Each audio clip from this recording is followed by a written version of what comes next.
대비 효과라는 말을 들어보셨는지요? Contrast effect라는 말입니다. 다양한 영역에서 이 말이 쓰이고 있습니다. 어떤 사물이나 현상을 그 자체로는 판단하기가 어려운데 만약 다른 것과 대비했을 때 그 사물이나 현상에 대한 가치를 더 높거나 혹은 더 낮게 혹은 다르게 평가하게 되는 그런 결과를 낳는 것입니다. 어떤 미지근한 물에 통에 미지근한 물이 담겨 있다고 가정해 보십시다. 손을 얼음물에 먼저 담그었다가 그 미지근한 물에 담그면 어떻게 될까요? 물이 뜨겁게 느껴집니다. 뜨거운 물에 손을 먼저 담근 후에 그 미지근한 물에 손을 담그면요, 뜨거운 느낌이 없거나 오히려 시원한 느낌을 가지게 되는 것이죠. 똑같은 미지근한 물인데 어떻게 대비하느냐에 따라서 시원한 물도 되었다가 뜨거운 물도 되는 것입니다. 대비를 통해서 다른 느낌, 다른 판단, 다른 평가를 내리게 된다는 것이죠. 사람들은요, 식료품점에 가서 물건을 살 때에 20분을 더 걸어가야 만날 수 있는 식료품점에서 물건을 사면 10,000원을 싸게 살 수 있다면 20분을 더 걸어가서 물건을 산답니다. 그런 경향이 있답니다. 그런데 150만 원짜리 양복을 사면서 149만 원의 양복을 파는 그 집까지 20분을 더 걸어가지는 않는데요. 왜냐하면 150만 원을 생각할 때 10,000원은 아무것도 아닌 것처럼 느껴지기 때문에.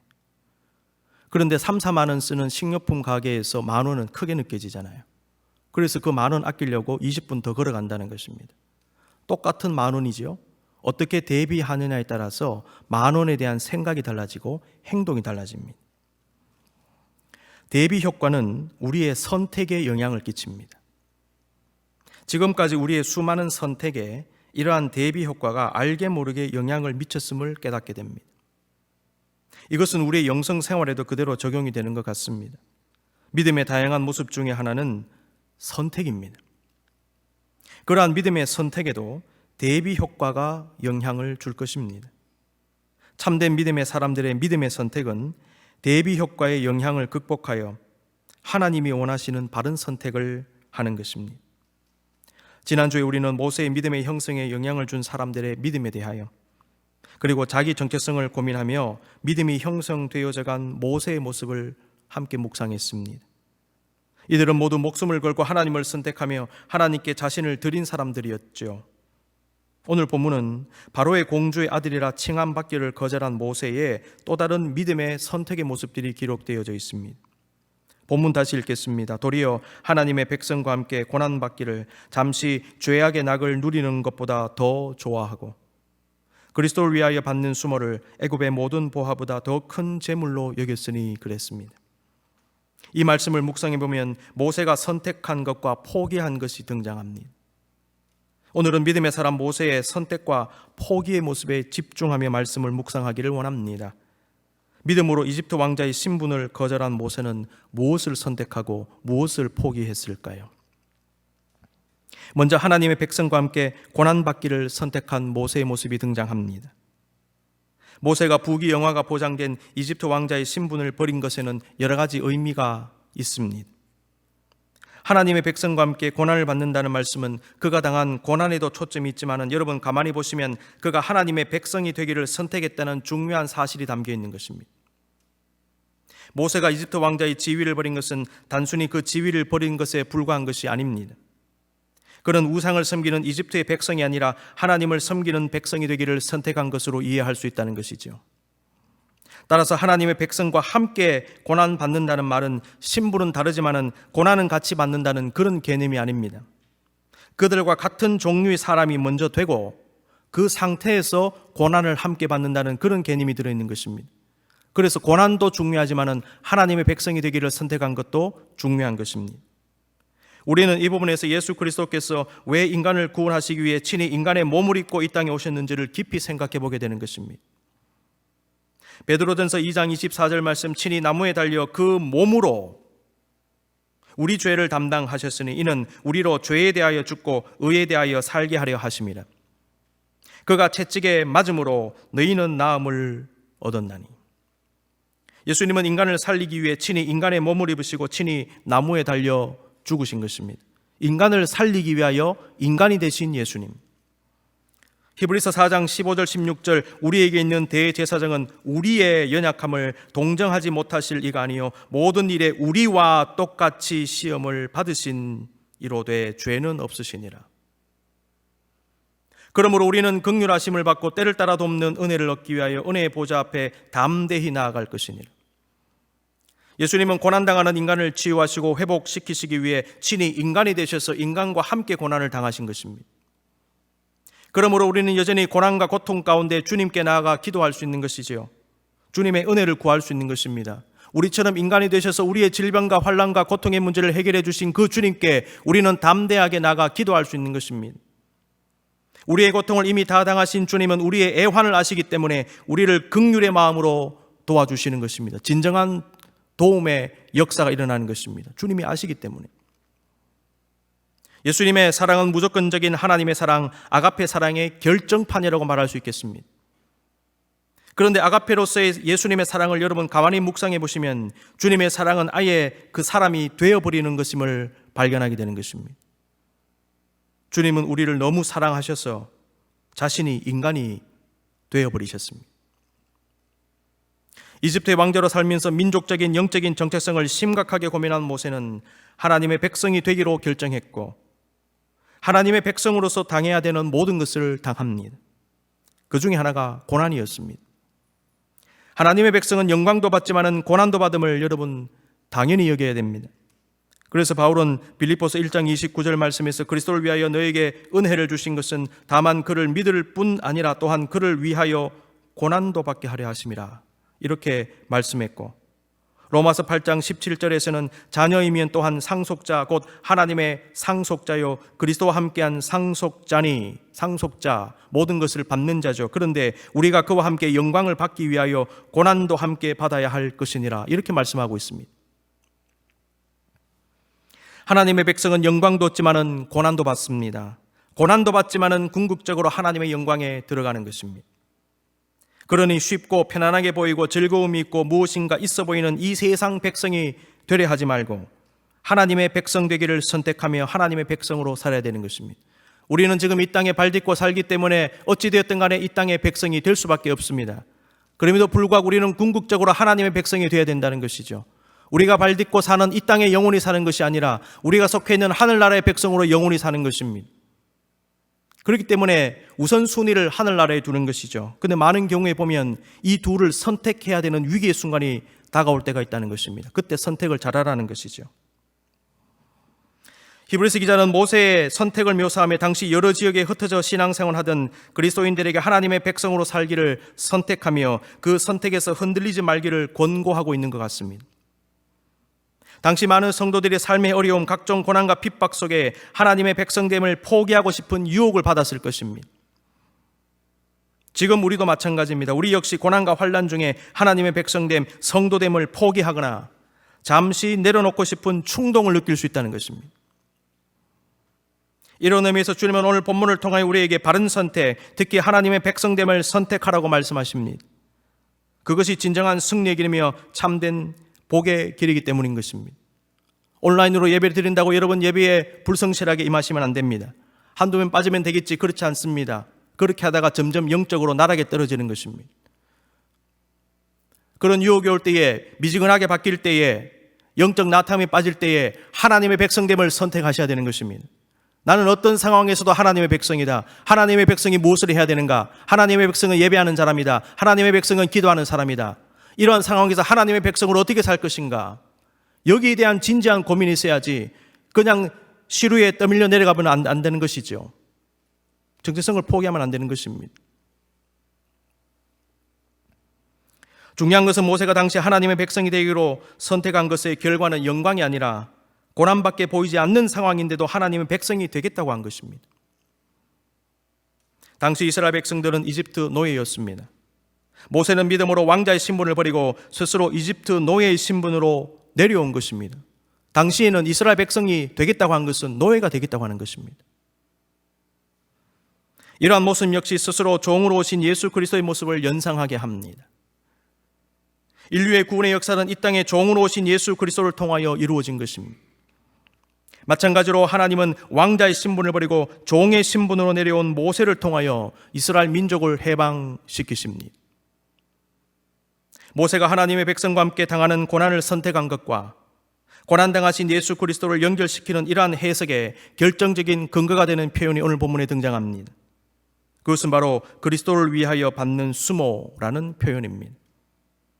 그리스도를 위하여 받는 수모가 무엇입니까? 모세가 예수님이 태어나시기 한참 전에 예수님을 위해 고난당했다는 것입니까?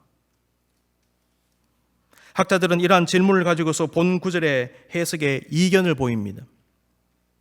해석에 관한 여러 가지 제안이 있지만 설득력 있는 제안 중에 하나는 그리스도를 위하여 받는 수모를 그리스도의 수모로 번역해야 한다는 것입니다. 그리스도를 위하여 받는 수모라고 했을 때는 주님을 위하여 고난도 마다하지 않는다는 의미로도 볼 수 있겠지만 동시에 문자적인 표현 그대로 모세가 상당 기간 후에 오실 예수 그리스도를 위하여 고난을 받았다는 의미도 되는 것이지요. 만약 그렇다면 모세가 왜 장차 오실 그리스도를 위하여 고난 받아야만 했는가에 대해서는 설명하기가 매우 어려워지는 문제가 생깁니다. 그런데 본문의 표현을 그리스도의 수모로 바꾸어 읽게 되면 모세가 당한 수모는 그리스도께서 당한 수모와 같이 고통스러운 것이었음을 말해주기 때문에 그 의미가 보다 자연스럽고 설득력 있게 다가오게 됩니다.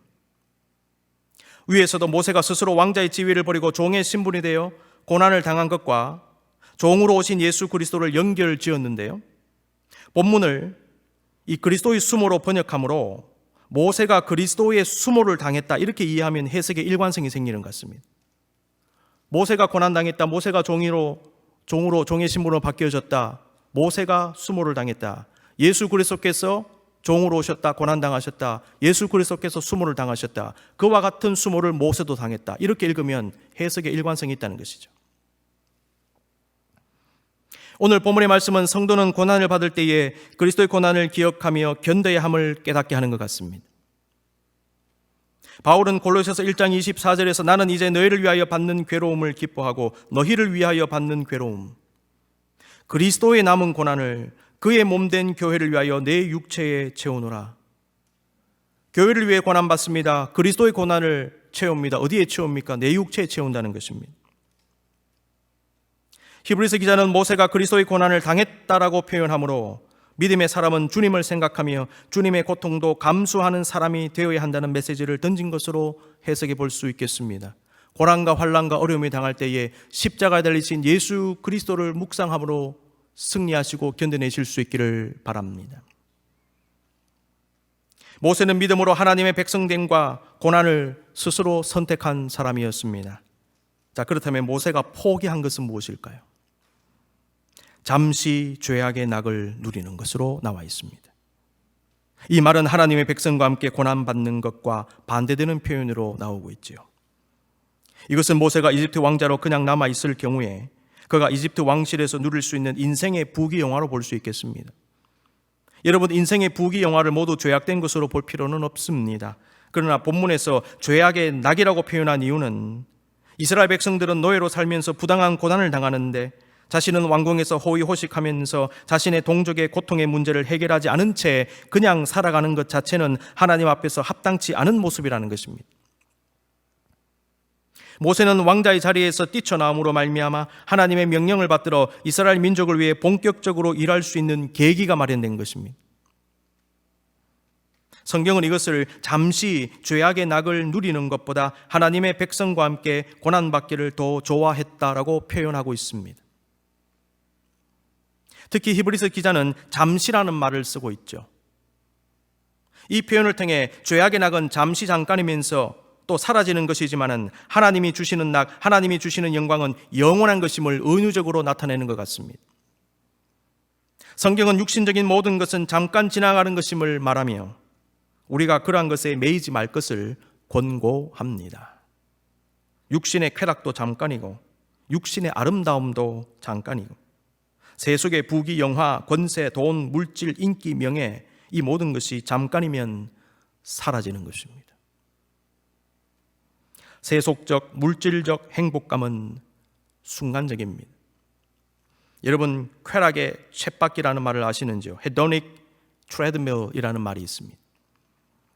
하버드 대학교 심리학과 교수인 댄 길버트라는 분이요, 로또에 당첨된 사람들을 연구했는데 로또가 주는 행복의 효과가 평균 3개월이 지나면 사라진다는 것을 확인했다고 합니다.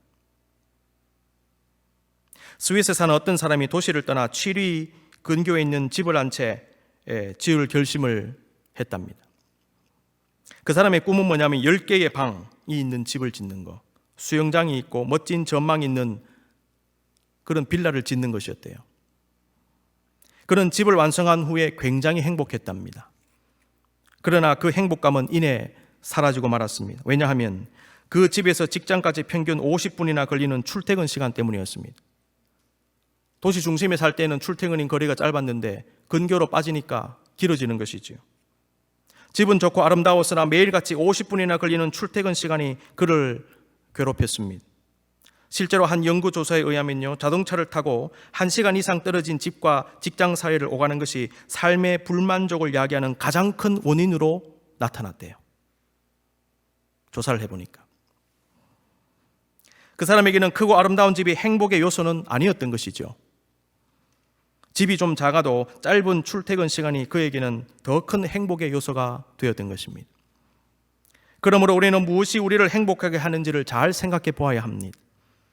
사람이 출세하고 무엇을 이루고 구입하고 가지면 행복할 것 같지만은 얼마 지나지 않아 행복감은 사라지고 또 다른 것을 추구하고 또다시 행복감이 사라지는 것이 반복이 되는 것입니다. 이러한 현상을 쾌락의 쳇바퀴라고 부르는 것입니다. hedonic treadmill. 다람쥐 쳇바퀴 돈다는 얘기가 있지 않습니까? 계속 도는 것입니다. 앞에 뭐가 있는 것처럼. 근데 잡으려고 하면 잡히지가 않습니다. 계속 돌아갑니다. 이러한 쾌락의 쳇바퀴 속에 있는 삶을 극복하는 방법이 무엇이겠습니까? 제가 어떤 책을 보니까 학문적으로 증명된 몇 가지 방법을 소개하고 있었습니다. 첫째, 당신이 오래 시간이 지나도 익숙해지지 않은 그런 부정적 요소들, 예를 들면 장거리 출퇴근이라든지 소음이라든지 만성 스트레스 같은 것들을 피하라. 둘째, 물질적인 것들, 예를 들면 자동차, 집, 보너스, 로또 당첨, 금메달, 돈 따위가 주는 효과는 단기적인 것임을 기억하라. 세 번째, 오래 지속되는 긍정적 효과들은 주로 당신이 시간을 어떻게 보내는가와 관련이 있다. 그러므로 가능하면 많은 자유시간과 자율성을 갖도록 하라. 바쁜데 시간 빼기가 어렵지 않습니까? 그렇기 때문에 시간 관리가 중요하다는 것입니다. 여가 선용, 쉼의 시간, 시간 관리. 네 번째, 당신의 열정에 가장 잘 맞는 일을 하라. 비록 소득이 줄어들더라도. 하기 싫은 일 억지로 하는 거 불행감을 준다는 것입니다. 다섯 번째, 우정에 투자하라. 인간관계죠. 좋은 인간관계를 만들라. 좋은 사람들과 교제하라, 교통하라. 인간관계가 단절되면 거기서 불행감이 온다는 것입니다. 우정에 투자하라. 여섯 번째, 불필요한 비교를 조심하라. 잘못된 비교는 불행감을 준다는 것입니다. 우리는 쾌락의 쳇바퀴에서 벗어나야 됩니다. 세속적 물질적 행복감에 너무 매달리면 안 되는 것입니다. 더 중요하게는 잠시 죄악의 낙을 누리는 것에 유혹받아서는 안 되는 것입니다. 그것으로 인한 고통과 후회는 엄청나게 크다는 사실을 반드시 기억해야 됩니다. 아울러 모세가 포기한 것은 애굽의 모든 보화였다라고 성경은 기록합니다. 26절 말씀, 그리스도를 위하여 받는 수모를 애굽의 모든 보화보다 더 큰 재물로 여겼으니 이는 상 주심을 바라봄이라. 여러분, 보화는 무엇이며 재물은 무엇입니까? 애굽의 보화라는 것은 말 그대로 애굽의 또 이집트가 가지는 모든 물질적인 풍요를 의미할 것입니다. 그런데 재물이라는 말은 비슷한 것 같지만은 여기서 지금 다른 의미를 가지고 있습니다. 재물로 번역된 그리스 말을 보면 플루토스라는 말을 쓰고 있는데 이것은 원래 가득한의 의미를 가지고 있습니다. 다른 말로 풍부, 풍요, 충만의 의미입니다. 본문은 그리스도를 위하여 받는 수모를 더 큰 재물로 여겼다, 이렇게 표현하고 있죠. 그리스도를 위하여 받는 수모는 물질적인 것이 아닙니다. 비물질적인 것이죠. 따라서 더 큰 재물이라는 표현을 물질적인 것으로 보면 두 문장이 연결이 안 됩니다. 비물질적인 것을 가지고 물질적인 표현을 하고 있다는 것이죠. 이게 앞뒤가 맞지 않습니다. 그러므로 재물이라는 말은 비물질적인 풍부, 풍요, 충만으로 보아야 된다는 것입니다. 이 재물이라는 말로 번역됐기 때문에 우리가 해석에 혼란을 느끼는 것입니다.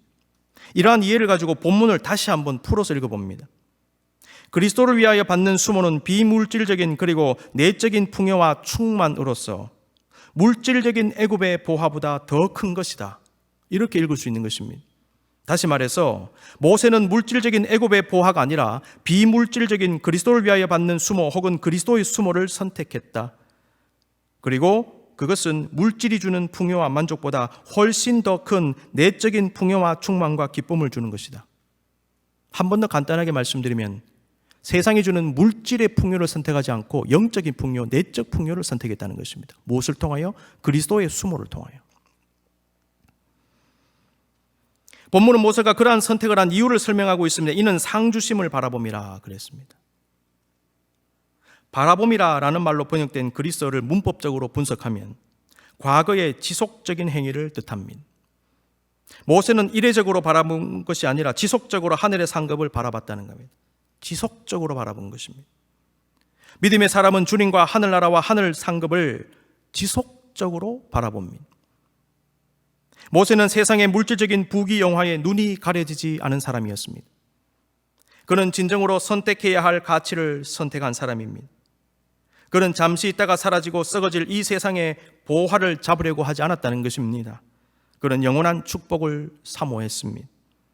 이러한 모세의 믿음의 모습은 우리에게 한 가지 깨달음을 줍니다. 믿음은 선택과 포기의 문제임과 함께 바라봄의 문제와 깊은 연관이 있다는 것입니다. 선택과 포기의 문제, 동시에 바라봄의 문제.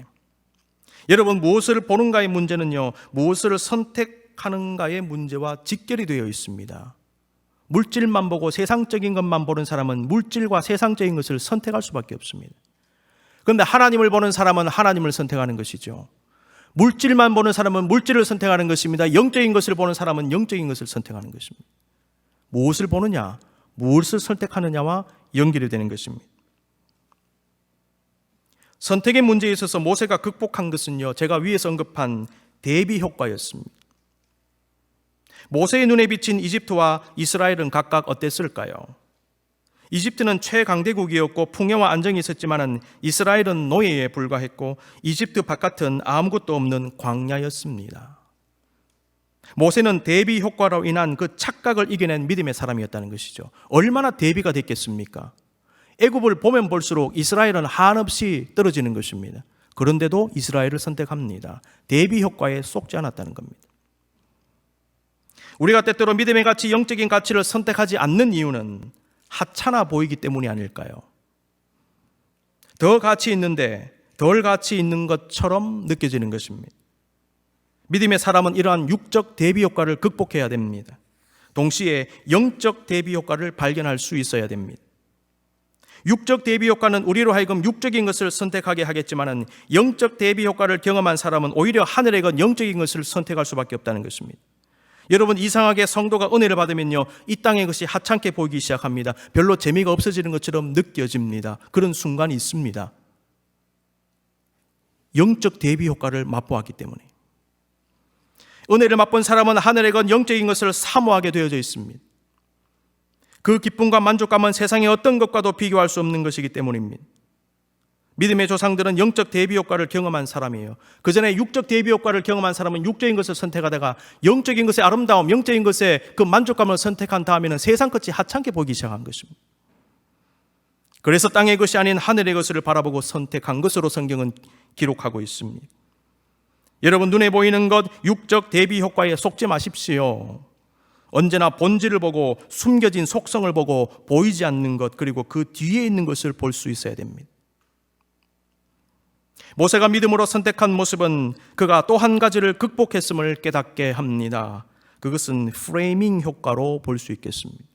여러분, 성경에 대비 효과, 프레이밍 효과 이런 말들 없지요. 그런데 성경의 내용은 무궁무진한 것입니다. 그 속에 있는 보화는 무궁무진한 것입니다. 그래서 현대의 학문과 현재 이러한 학자들이 마련해 놓은 이러한 개념을 가지고 성경을 다시 봄으로써 그 속에 있는 우리가 미처 발견하지 못한 여러 가지 보화를 캐낼 수 있는 것입니다.